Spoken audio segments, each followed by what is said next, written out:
Harry was deported from the UK last year. The Home Office didn't believe he was at risk of being tortured.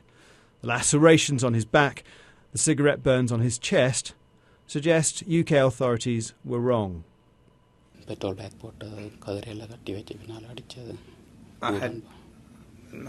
was beaten up with plastic pipes, wires and batons. I was tied to a chair and burned with cigarettes.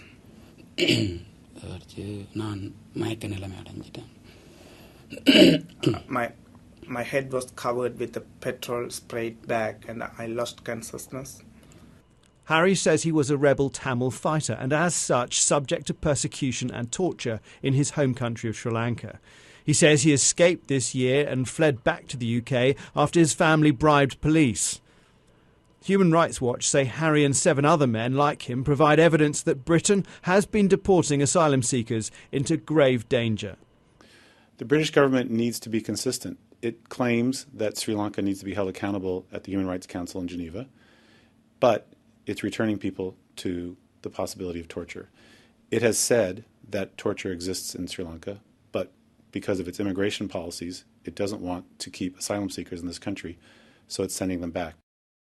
Sri Lankan authorities have argued that sometimes Tamils inflict these injuries on themselves, but medical examinations of Harry and other recent escapees conclude there is no way these scars could be produced except in a deliberate third-party action.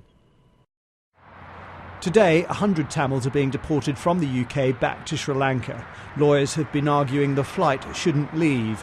Through an interpreter, I spoke to one man on the phone who's being held at Harmondsworth Detention Centre and is due on the flight. He says he was tortured in Sri Lanka last time he was there. The Sri Lankan forces got his fingerprint and also they got his photos. They will maybe torture and they may kill him, that's what he said.